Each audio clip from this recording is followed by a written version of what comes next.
Hello friends, welcome to my YouTube channel English info में आपका एक बार फिर से स्वागत है।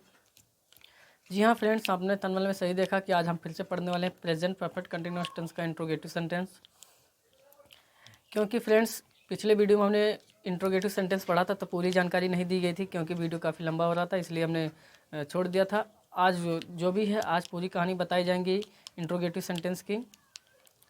तो अगर आप लोगों से एक रिक्वेस्ट है कि अगर आप नए हो तो हमारे चैनल को सब्सक्राइब कर लीजिए, और वीडियो अच्छा लगे तो प्लीज़ लाइक कर दीजिएगा, और वीडियो ज़रूर शेयर कीजिएगा, और कमेंट भी कीजिएगा क्या क्या गलती है क्या नहीं है। जो भी हो, आपके मन में जो भी डाउट हो आप कमेंट में बता सकते हैं, फिर उसका जो है सोल्यूशन यहाँ बताया जाएगा। तो चलिए देर न करते हुए हम कहानी स्टार्ट करते हैं अपनी वहीं से, प्रेजेंट परफेक्ट कंटिन्यूअस टेंस की। कल हमने जो भी पढ़ा था वो हमारा था इंट्रोगेटिव सेंटेंस। तो आज फिर से पढ़ने वाले इंट्रोगेटिव सेंटेंस, क्योंकि इंट्रोगेटिव सेंटेंस में कुछ कहानियाँ रह गई थी। तो चलिए, ये रहा हमारा और आपका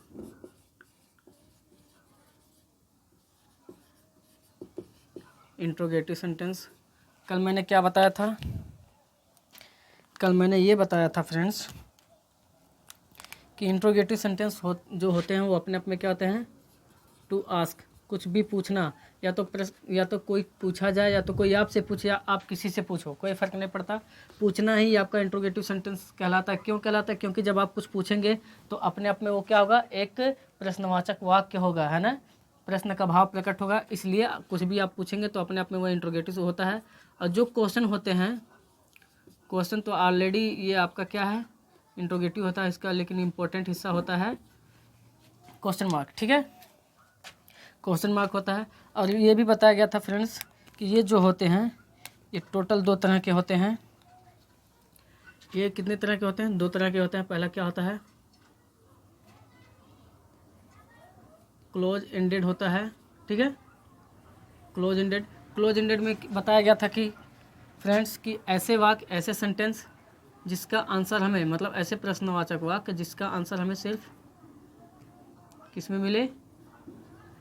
ऐसे या नो में मिले। ठीक, कल बहुत बढ़िया से बता दिया गया। अगर वो वीडियो आप लोग नहीं देखेंगे तो उस वीडियो का लिंक जो है इस वीडियो के डिस्क्रिप्शन में है, वहाँ से आप लोग जाके देख लीजिएगा।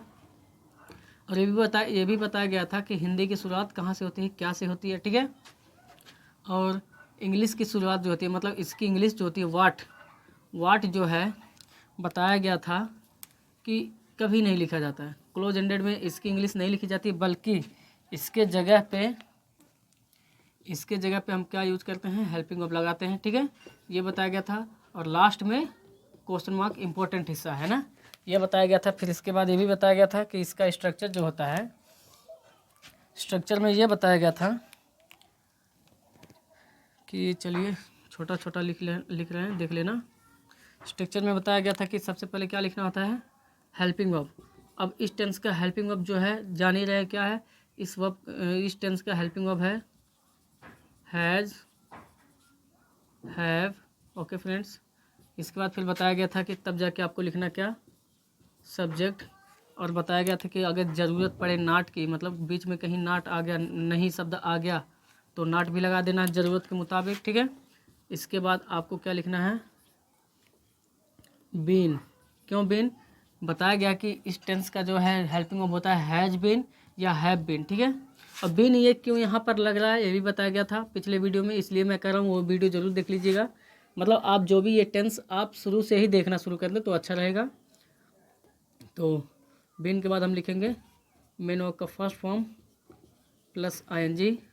इसके बाद बताए थे ऑब्जेक्ट के बाद हमने बताया था कॉम्प्लीमेंट, और कॉम्प्लीमेंट में मैंने क्या बताया था? सिंस, फॉर प्लस टाइम के बाद हमने बताया था लास्ट में क्वेश्चन मार्क। क्या? Question mark. ठीक है, कुछ इस तरह से हमने बताया था ना।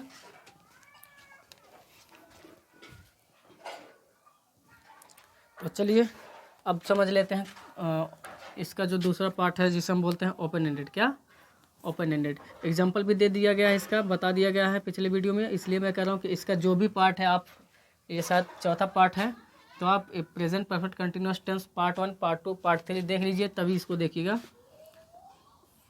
अब यहाँ दूसरा आपका निकल के आता है ओपन एंडेड। क्या? Open ended. ओपन एंडेड में क्या बताया गया था कि ऐसे प्रश्नवाचक वाक्य जिसका आंसर हमें एस या नो में बिल्कुल ना मिले, वो क्या बताना हो, वो रीज़न देना हो, हमें क्या देना हो, हमें रीज़न बताना हो, और रीज़न बताने की वजह से वो होता है अपने आप में फुल आंसर। क्या होता है? फुल आंसर होता है, बताया गया था ना। एक बार देख लेना ज़रूर। इसके बाद फिर बताया गया था कि हिंदी की शुरुआत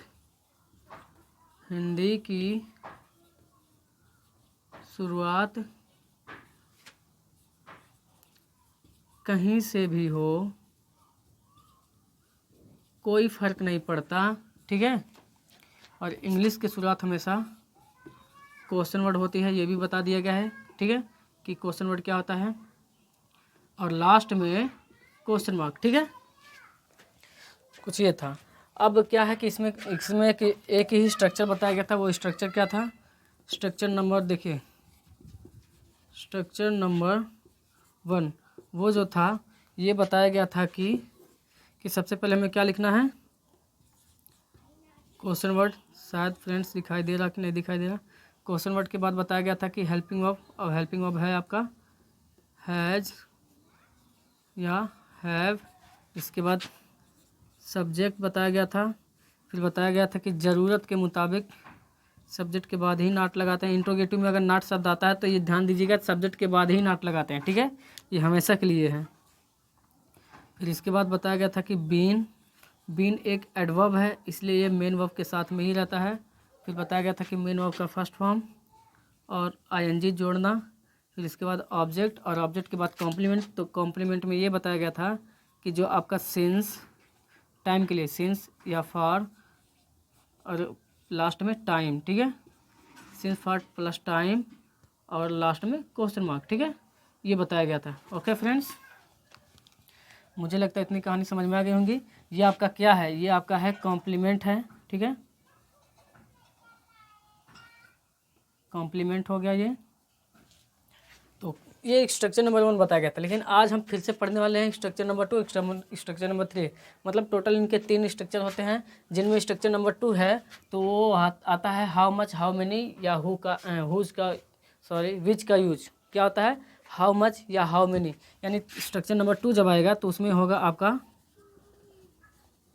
हाउ मच या हाउ मेनी, ठीक है, हाउ मच या हाउ मेनी। इसकी हिंदी होती है कितना, इतना है समझ लेना, कितने कितने, ठीक है, कितना कितने कितने, ठीक है, इसकी हिंदी होती है। और इसी में है आपका विच। क्या है? विच। हमें इसका यूज पढ़ना है, ये स्ट्रक्चर नंबर 2 में, मतलब रूल नंबर 2 में है, ठीक है। तो चलिए हम इसे मिटा रहे हैं। अब हम ओपन एंडेड के बारे में पढ़ेंगे, स्ट्रक्चर नंबर 2, ठीक है, मतलब रूल नंबर 2। तो चलिए देर न करते इसे मिटा के समझाते हैं। तो चलिए फ्रेंड्स, अब हम फिर से अपनी कहानी शुरू करते हैं ओपन एंडेड की। किसकी? ओपन एंडेड की। अब ये जो ओपन एंडेड है इसमें हम पढ़ेंगे क्या? इसमें हम पढ़ेंगे हाउ मच। अब देखिए ओपन एंडेड के बारे में बता दिया गया है, ठीक है, ठीक है, तो इसलिए इसमें हम क्या, मतलब ये बताया गया है कि ये होता क्या है कि हिंदी की शुरुआत जो होती है कहीं से भी हो, कोई फ़र्क नहीं पड़ता, लेकिन इसका आंसर हमें ऐसे रीज़न के साथ देना होता है, यानी फुल आंसर में, ठीक है। तो चलिए वो पिछले वीडियो में बता दिया गया, देख लेना, इसलिए हम बताने जा रहे हैं direct. Use of how much, how many, या विच। क्या? विच। अब देखिए जो हाउ मच होता है, हाउ मैनी एक होते हैं, विच अलग होता है। मतलब रूल एक ही है, दोनों के रूल एक ही, लेकिन ये दोनों की हिंदी एक ही होती है, लेकिन अलग अलग जगह पे लगाए जाते हैं। इसलिए मैं कहना ये चाहूँगा कि पहले हम इसको समझ लेते हैं कि ये हम लगाएंगे कहाँ, ठीक है। तो सबसे पहले हम जान लेते हैं हाउ मच हाउ मैनी के लिए। देखिए इनकी हिंदी होती है, जो इनकी हिंदी होती है कितना,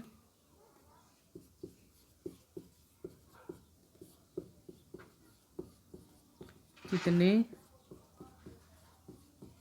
कितने, ठीक है, ये इसकी हिंदी होती है, ठीक है। अब ये हिंदी जब होती है इनकी, तो ये इनको दो तरह से दो चीज़ें लगाते हैं, हाउ मच और हाउ मेनी। दो मीनिंग होती हैं, मतलब इनकी जो इंग्लिश होती है दो मीनिंग होती हैं। एक होता है हाउ मच, ओके फ्रेंड्स, दूसरा होता है हाउ मेनी, दूसरा होता है हाउ मेनी। अब बात करते हैं कि कहाँ लगाए जाएंगे। देखिए फ्रेंड्स, जब आपका नाउन मतलब ये कितना कितनी का रिलेशन जिस वर्ड से बनता हो, ठीक है, जिस भी शब्द से बनता हो, तो वो अपने आप में हो अनकाउंटेबल नाउन हो। कौन सा नाउन?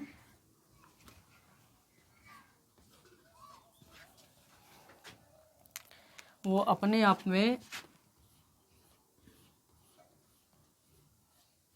चल क्यों नहीं रहा है, एक मिनट फ्रेंड्स।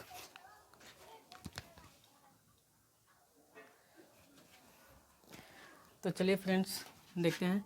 हाउ मच जो होता है, हाउ मच यानी कितना कितनी कितने का रिलेशन ऐसे नाउन से हो, यानी इनका संबंध ऐसे नाउन से हो जो अपने आप में क्या हो, अनकाउंटेबल नाउन हो। क्या हो?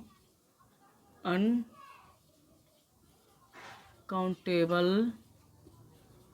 नाउन, अनकाउंटेबल नाउन हो। और जो कि अनकाउंटेबल नाउन के अंदर क्या क्या आते हैं फ्रेंड्स, जो अनकाउंटेबल नाउन के अंदर आते हैं वो होता है आपका, पता नहीं क्या हो गया फ्रेंड्स, चल नहीं रहा है, लगता है स्याही ख़त्म हो गई है। ये होता है, चलिए ब्लैक से ही पढ़ा देते हैं। ये होते हैं प्रॉपर नाउन, ठीक, और अब्स्ट्रैक्ट नाउन, ठीक, और मटेरियल नाउन। क्या? Material noun. ओके फ्रेंड्स, तो वहाँ पर हम क्या लगाते हैं, हाउ मच लगाते हैं। क्या लगाते हैं? सिर्फ हाउ मच। जहाँ पर अपन जब कितना कितने कितने का रिलेशन प्रॉपर नाउन से हो या अब्स्ट्रैक्ट नाउन से हो या तो मटेरियल नाउन से हो, वो अनकाउंटेबल नाउन के कैटेगरी में आते हैं, तो वहाँ पर हम हाउ मच लगाते हैं, ठीक है। लेकिन फ्रेंड्स, जब यही कितना कितनी कितने का रिलेशन ऐसे नाउन से हो जो नाउन काउंटेबल नाउन हो, क्या हो,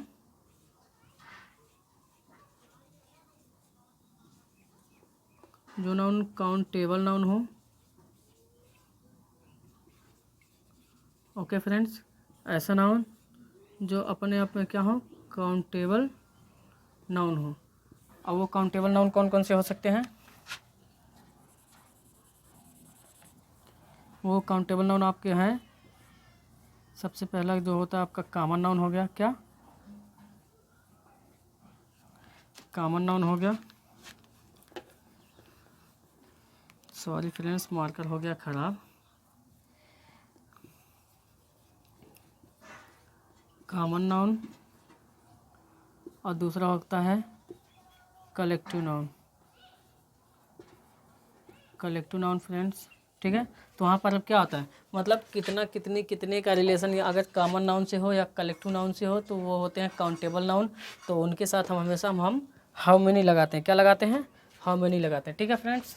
चलिए हम स्ट्रक्चर की बात कर लेते हैं, यानी स्ट्रक्चर नंबर 2।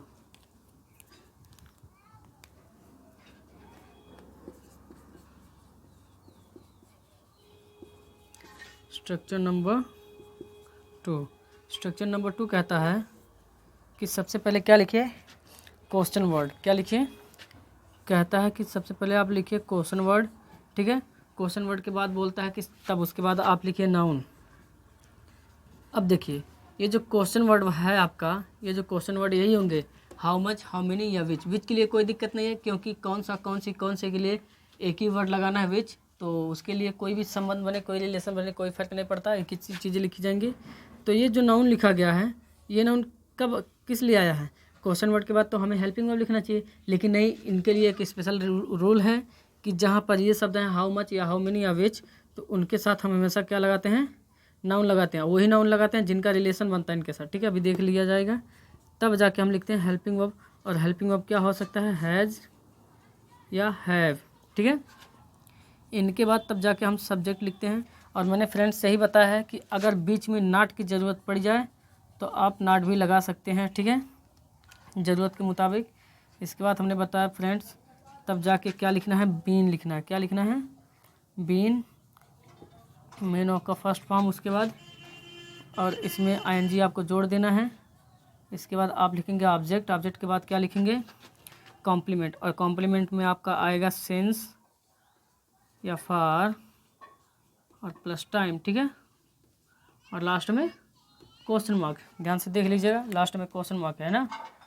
कुछ इस तरह से हमारी कहानी रही। चलते हैं एग्जाम्पल के हिसाब से समझते हैं। एग्जाम्पल क्या कहता है, एग्जाम्पल कहता है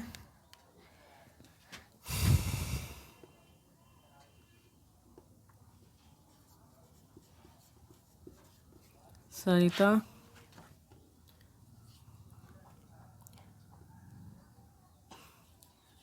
3 साल से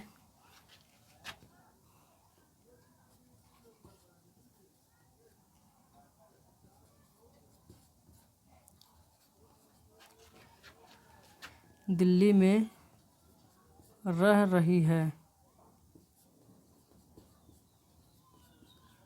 या दिल्ली में पढ़ रही है, ठीक है, पढ़ रही है लिखो, बढ़िया रहेगा।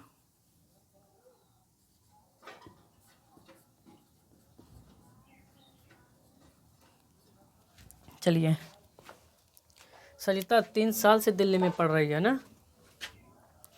अब यहाँ पर देखिए सब्जेक्ट, सबसे पहले मैं क्या लिखना है स्ट्रक्चर के हिसाब से, सॉरी ये गलत हो गया, मुझे इंट्रोगेटिव में बनाना था, मेरा दिमाग कहाँ चल रहा है आज तक। तो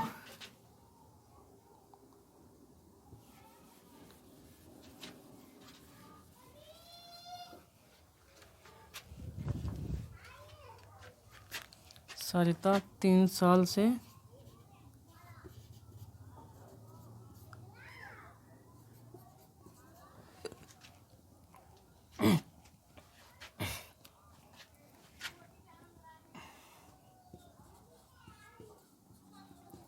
कितनी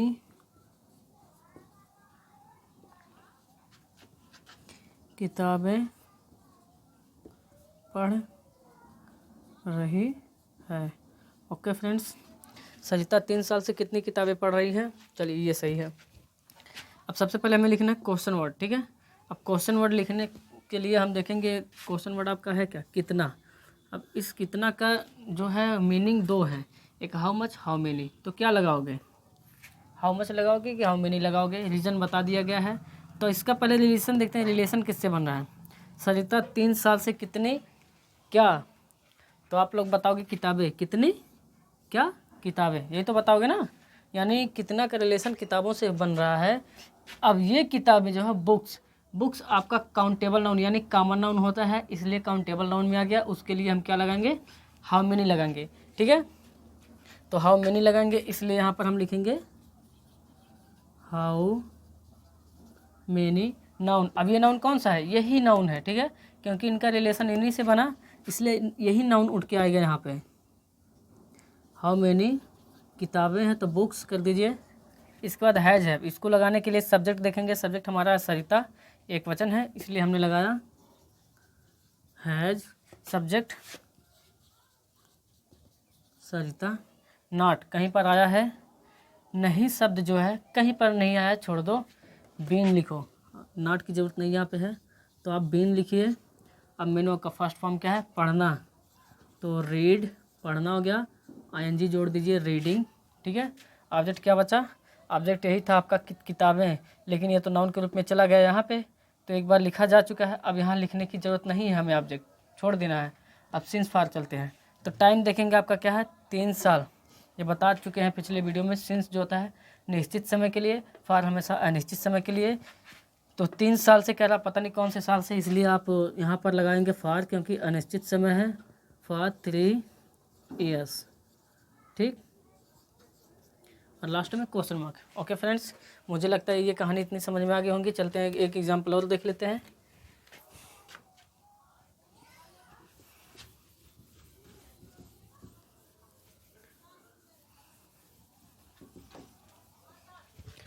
फ्रेंड्स हमने कहा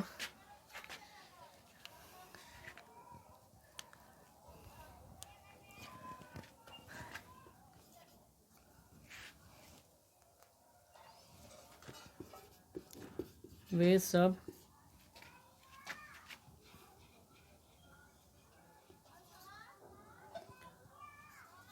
2 घंटे से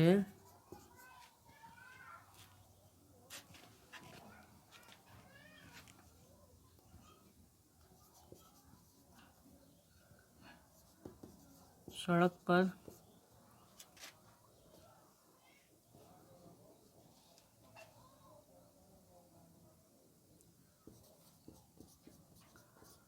कौन सी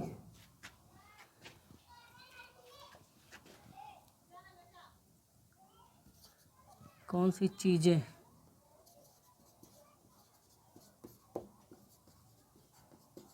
खरीद रहे हैं।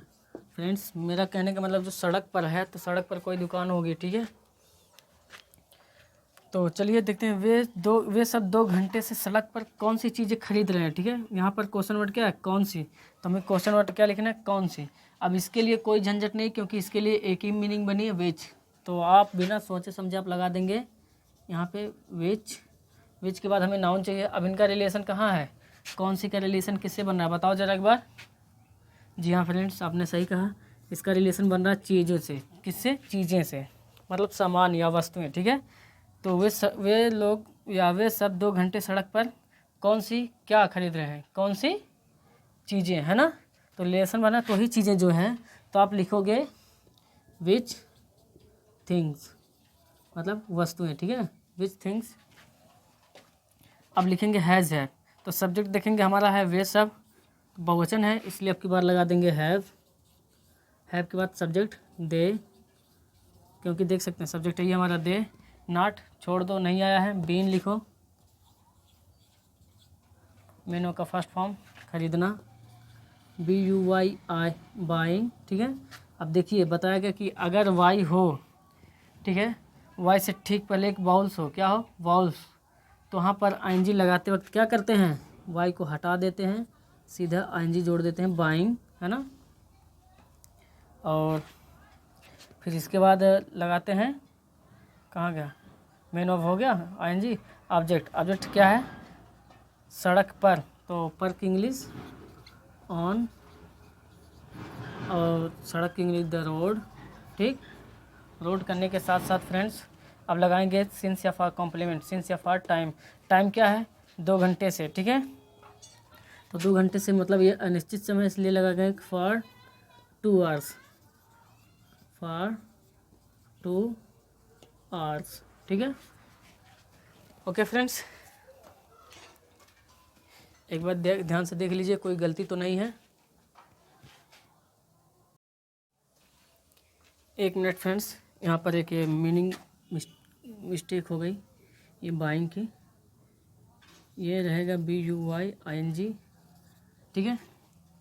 ये वाई तब हटता जब ये आपका कोई नाउन होता तब, तो यहाँ वर्ब में नहीं ऐसा होता है, ठीक है। तो चलिए अब एक एग्जांपल और देख लेते हैं, फिर कहानी को लेकर चलते हैं आगे।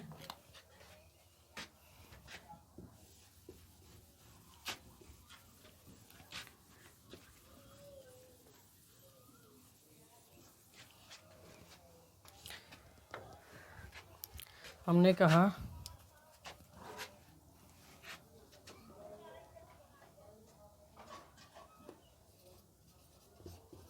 हम सब बागीचे में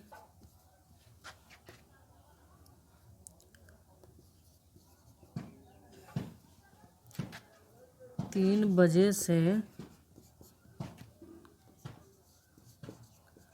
कितना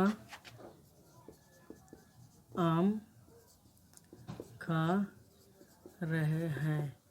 ओके फ्रेंड्स, हम सब बागीचे में 3 बजे से कितना आम खा रहे हैं, ठीक है।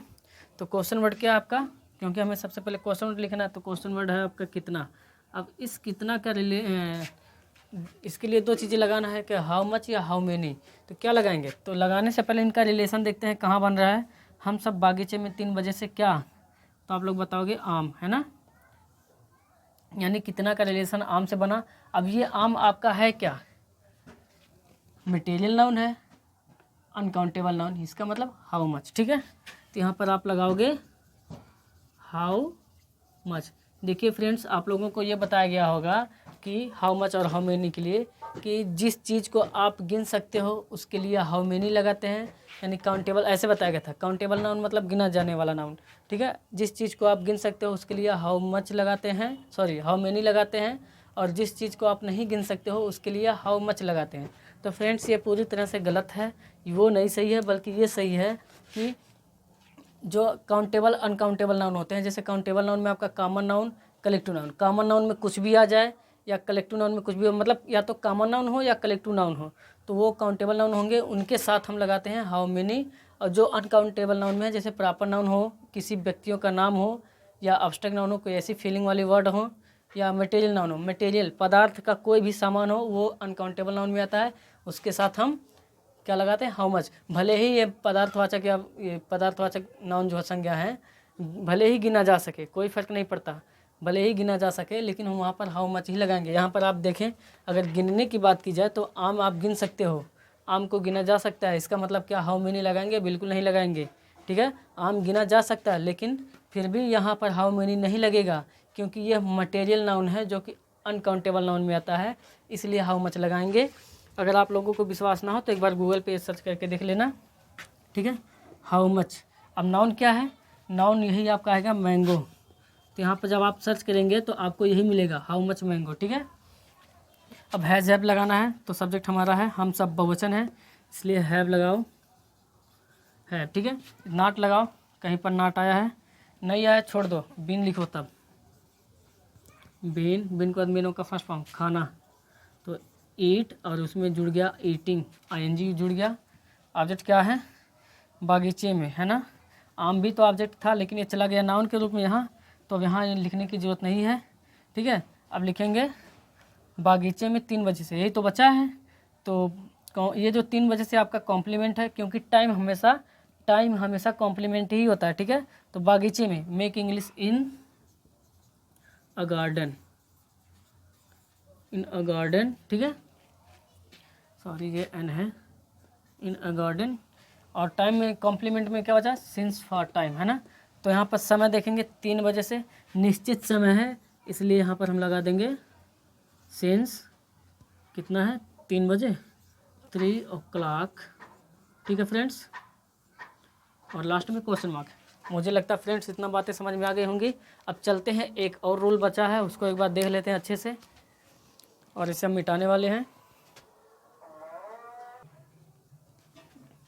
तो फ्रेंड्स अगला आपका रोल है, यानी आप तीसरा बोल सकते हैं, आखिरी बोल सकते हैं, जिसका नाम है यूज ऑफ हु। हमें हु के बारे में पढ़ना है, ठीक है।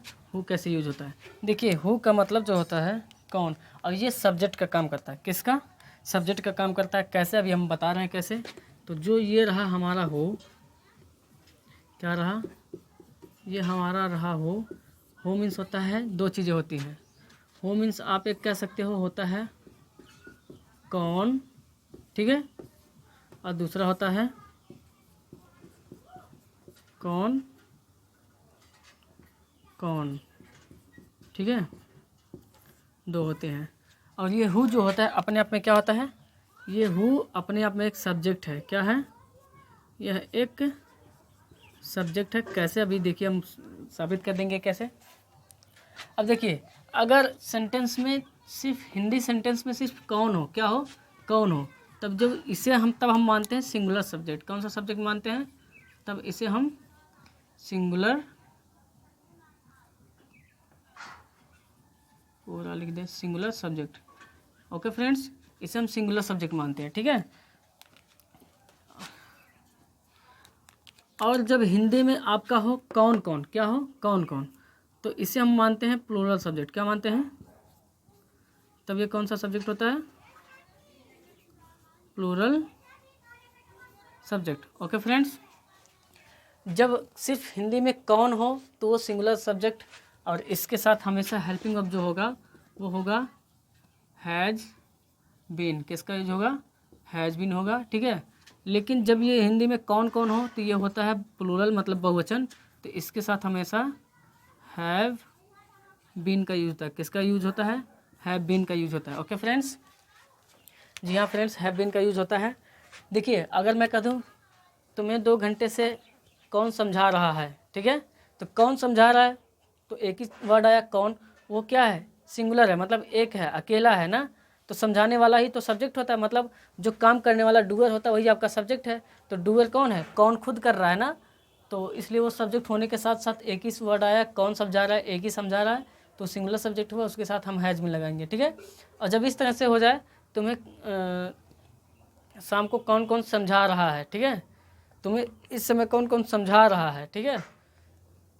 कौन कौन समझा रहा है, मतलब कई लोग होंगे समझाने वाले, बात समझ में आ रहा है ना फ्रेंड्स, कई लोग समझाने वाले होंगे, इसलिए वो हो गया प्लूरल, बहुवचन, बहुवचन सब्जेक्ट हो गया, वो वहाँ पर हम लगाते हैं हैव बीन, ठीक है। अगर मैं बात करूँ स्ट्रक्चर की, तो स्ट्रक्चर कहता है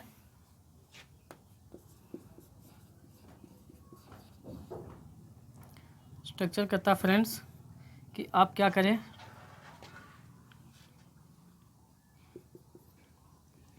कहता कि सबसे पहले आप क्या लिखिए, हु, यानी आप सब्जेक्ट लिखिए, हु आप लिखेंगे WHO। अब यही हु क्या है, यही हु एक सब्जेक्ट है, ठीक है।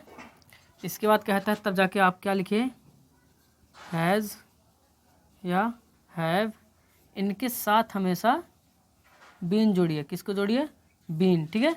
अगर हैज़ लिखेंगे तो भी बीन लिखना पड़ेगा, हैव जोड़ेंगे तब भी बीन लिखना पड़ेगा, ठीक है। इसके बाद तब जाके कहता है, तब ये कहता कि फ्रेंड्स आप लिखिए मेन ऑफ का, देखिए अगर नॉट की ज़रूरत पड़ जाती है तो नॉट भी लगा सकते हैं, लेकिन हाँ बीन के पहले कहाँ लगाएंगे, अगर मान लीजिए इसमें हम जो कि नॉट की ज़रूरत पड़ गई तो हमें हमेशा जो है बीन यानी हैज़ हैव के बाद हम नॉट लगाएंगे, ठीक है, तब जाके इनके बाद हम लगा देंगे बीन, ओके फ्रेंड्स। इसके बाद हम लिखेंगे मेन ऑफ का फर्स्ट फॉर्म और इसमें क्या ऐड कर देंगे, ING। इसके बाद ऑब्जेक्ट लिख लेंगे, ऑब्जेक्ट लिखने के बाद हमें कॉम्प्लीमेंट चाहिए और वो कॉम्प्लीमेंट आपका होगा सिंस या फॉर, ठीक है फ्रेंड्स। और टाइम, क्या टाइम करने के साथ साथ लास्ट में क्वेश्चन मार्क, बस ज़्यादा कुछ नहीं, इतना काफ़ी है, ठीक है। अब चलते हैं एग्जाम्पल के हिसाब से समझते हैं। एग्जाम्पल में कहता है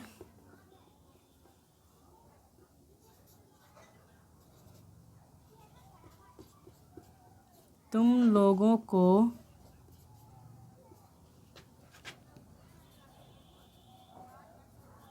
क्लास में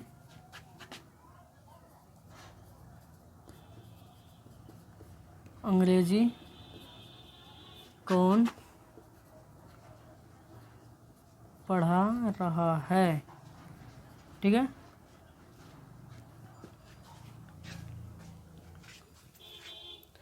एक मिनट, टाइम तो लिखे ही नहीं,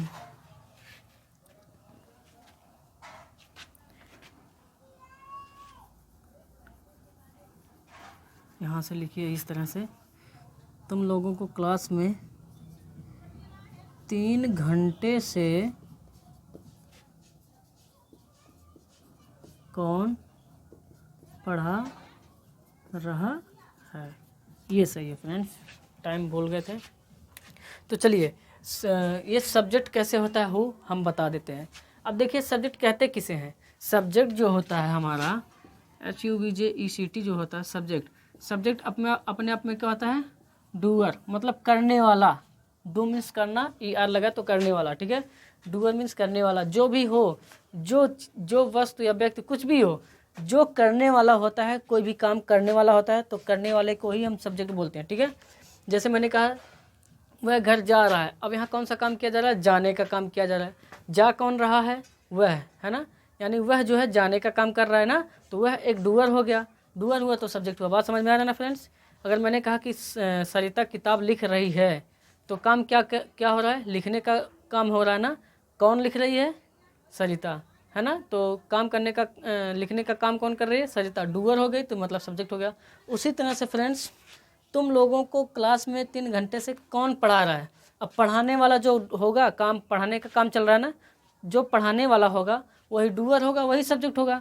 तो पढ़ाने वाले का नाम कहीं पर मेंशन नहीं किया गया, मतलब पढ़ाने वाले का नाम कहीं पर भी नहीं लिखा गया ना, नहीं लिखा गया, क्यों नहीं लिखा गया, क्योंकि उसके जगह पे एक वर्ड आया है कौन, उसी जो कि उसी पढ़ाने वाले के बारे में ही पूछ रहा है। देख लो तुम्हें मतलब यहाँ से ले लो, कौन पढ़ा रहा है, तो पढ़ाने वाला ही तो डूअर होगा सब्जेक्ट। तो यहाँ पर ये कौन जो है उस डूअर के बारे में खुद पूछ रहा है। ये जान लीजिए कि ये डूअर की जगह, ये सब्जेक्ट की जगह खुद लेके बैठा है और उसी के बारे में पूछ रहा है, ठीक है। तो इसलिए ये हमारा जो हो गया, ये हमारा क्वेश्चन वर्ड होते हुए भी ये सब्जेक्ट होता है। क्या होता है? सब्जेक्ट होता है। बात समझ में आ रहा है ना? इसलिए यहाँ पर हम लगा देंगे हो। क्या लगा देंगे? हो। तो हमने लिखा यहाँ पे, हमने यहाँ पे लिखा हो, ठीक। हो के बाद हैज़ हैव लिखना है। अब देखिए यहाँ सिर्फ लिखा गया है कौन। क्या लिखा गया है? कौन। इसलिए सिर्फ हम लगाएंगे हैज़, क्योंकि कौन पढ़ा रहा है, एक ही लोग पढ़ाने वाले होंगे ना, जौन पढ़ा रहा होगा वो एक ही होगा, है ना। तो इसलिए हम लगा देंगे यहाँ पे हैज़। हैज़ के बाद नाट आया नहीं, छोड़ दो, बिन लिखो, बिन। मेनो का फर्स्ट फॉर्म पढ़ाना, तो TEACH पढ़ाना, और ING जोड़ दीजिए। टीचिंग ऑब्जेक्ट क्या है? तुम लोगों को क्लास में, है ना। तो मेक इंग्लिश पहले लिखिए। इन टाइम हमेशा कॉम्प्लीमेंट होता है, आखिरी में लिखा जाता है, ये बात ध्यान देना। में हो गया इन अ क्लास, ठीक, इन अ क्लास, तुम लोगों को, तो टू यू, और लास्ट में क्या है? लास्ट में सिंस फार चाहिए, तो हम यहाँ कर देंगे सिंस, सॉरी फार लगाएगा क्योंकि ये अनिश्चित समय है। फार, ठीक है, कितना? 3 घंटे, 3 आवर्स, ठीक है। और लास्ट में क्वेश्चन मार्क। अब आप ये कहेंगे कि ये यू के पहले हमने टू क्यों लगाया? क्योंकि फ्रेंड्स मैं ये भी बता दूं कि अगर एक ही सेंटेंस में 2 ऑब्जेक्ट हों, एक डायरेक्ट ऑब्जेक्ट हो, एक इनडायरेक्ट ऑब्जेक्ट हो, तो जब हम इनडायरेक्ट ऑब्जेक्ट को बाद में और डायरेक्ट ऑब्जेक्ट को पहले, ठीक है, जैसे देखिए ये आपका है डायरेक्ट ऑब्जेक्ट, ये है इनडायरेक्ट ऑब्जेक्ट।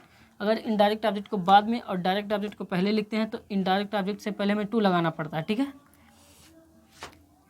अगर हम डायरेक्ट ऑब्जेक्ट को बाद में और इनडायरेक्ट ऑब्जेक्ट को पहले लिखते हैं तब टू नहीं लगता है। मान लीजिए ऐसे भी लिखा जा सकता है, हु हैज़ बीन टीचिंग।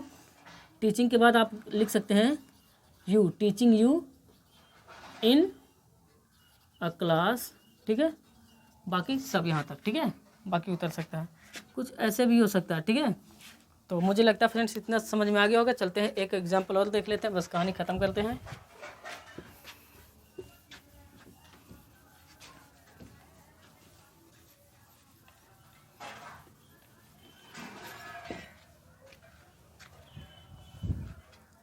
तो चलिए, मैंने कहा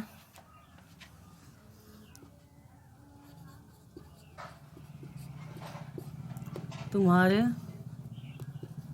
छत पर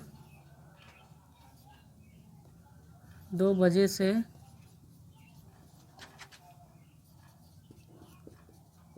कौन कौन नाच रहे हैं। ओके फ्रेंड्स, कौन कौन नाच रहे हैं। चलिए अब यहाँ पर फिर वही चीज़ें, जो नाच रहे होंगे वही अब सब्जेक्ट होंगे, है ना। तो यहाँ पर नाचने का नाम नहीं लिखा गया है, इसलिए उसके जगह पे क्वेश्चन वर्ड है और यही उसके बारे में पूछ रहा है, डूअर के बारे में, सब्जेक्ट के बारे में यही पूछ रहा है, इसलिए ये सब्जेक्ट का काम कर रहा है, ठीक है। तो यहाँ पर लिखेंगे हु। अब यहाँ पर जो लिखेंगे हु, देखिए वहाँ पर भी हमने हु लिखा था, है ना, लेकिन उस वहाँ पर हु के साथ हमने हैज़ लगाया था। क्यों? क्योंकि एक ही वर्ड था कौन, वो सिंगुलर था ना, सिंगुलर के साथ में हमने हैज़ में लगाया था, ठीक है। तो यहाँ पर देखिए, लेकिन यहाँ कहा गया कौन कौन नाच रहा है, इसका मतलब कई लोग नाच रहे होंगे ना, तो बहुवचन हो गया। अब ये हु जो है सिंगुलर नहीं है, बहुवचन है। बहुवचन होने के साथ हम यहाँ पर लगा देंगे हैव। क्या लगा देंगे? हैव। एक बात ध्यान देना, जब हु के साथ हैज़ जुड़ा हो तो ये बात समझ लीजिएगा, जब हु के साथ हैज़ रहेगा तो ये इसका मतलब हु का मतलब हो गया कौन, लेकिन जब हु के साथ हैव रहेगा तो इसका मतलब ये हो गया कौन कौन। क्या? कौन कौन, ठीक है। यू हैव नाट आया नहीं। देखिए अगर मान लीजिए नाट भी आ सकता है, जैसे मैंने कहा तुम्हारे छत पर 2 बजे से कौन कौन नहीं नाच रहे हैं, ठीक है। तो नहीं जब आएगा तो यहाँ नाट लिख देना, नहीं आएगा तो छोड़ देना। तो आया नहीं है, छोड़ दो, बीन लिखो, ठीक है। Who have been, mean of नाचना, DANCE डांस होता है, और उसमें ING जोड़ते हैं, तब ई को हटा कर हम ING जोड़ देते हैं, डांसिंग। ऑब्जेक्ट क्या बचा? तुम्हारे छत पर, तो पर की इंग्लिश ऑन द रूफ, ठीक, ऑन द रूफ, छत पर हो गया, किसके? तुम्हारे। तो यहाँ पर एक पोजीशन है, इसलिए यहाँ पर जो लगाएंगे तो यहाँ पर ऐसे लगेंगे ऑन योर रूफ, क्या ऑन योर रूफ, बात समझ में आ रहा है ना। और लास्ट में हमें ऑब्जेक्ट भी हो गया तुम्हारे छत पर, तो तुम्हारे हो गया पर की इंग्लिश ऑन, पोजेशन पहले लिखा जाता है योर, छत की इंग्लिश रूफ, इसके बाद सिंस फॉर, ठीक है।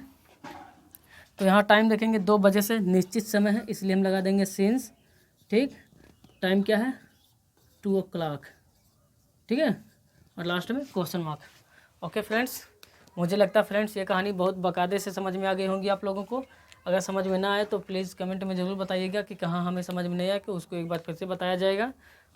तो फ्रेंड्स अब ये कहानी अब यहीं तक रोक दी जाती है। क्या रोक दी जाती है, अब ये जान लीजिए कि प्रेजेंट परफेक्ट कंटिन्यूअस टेंस आज पूरी तरह से ख़त्म हो गया है। क्या हो गया है, पूरी तरह से द एंड हो गया है इस टेंस का।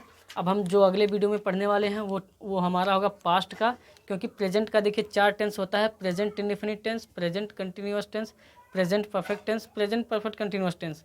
तो आज हमने यही पढ़ा, प्रेजेंट परफेक्ट कंटिन्यूअस टेंस पूरी तरह से जानकारी प्राप्त हो गई है, यानी प्रेजेंट परफेक्ट टेंस खत्म, प्रेजेंट परफेक्ट कंटिन्यूअस टेंस खत्म, यानी प्रेजेंट का पूरा पार्ट खत्म हो गया। अब हम कल से पढ़ने वाले हैं पास्ट टेंस का, ठीक है। अगर ये वीडियो आप लोगों को फ्रेंड्स अच्छा लगे तो ज़रूर लाइक कीजिएगा, वीडियो शेयर कीजिएगा, और जहाँ कुछ दिक्कत हो तो आप कमेंट में बता सकते हैं। और अगर आप मेरे चैनल पर नए हो तो प्लीज़ मेरे चैनल को सब्सक्राइब कर लीजिए, क्योंकि इससे बेहतर आपको कंटेंट शायद कहीं मिल जाए, नहीं तो मिलेगा नहीं। तो बस छोटी सी ही रिक्वेस्ट थी। तब तक के लिए अब ये कहानी समाप्त करते हैं। Bye bye, take care.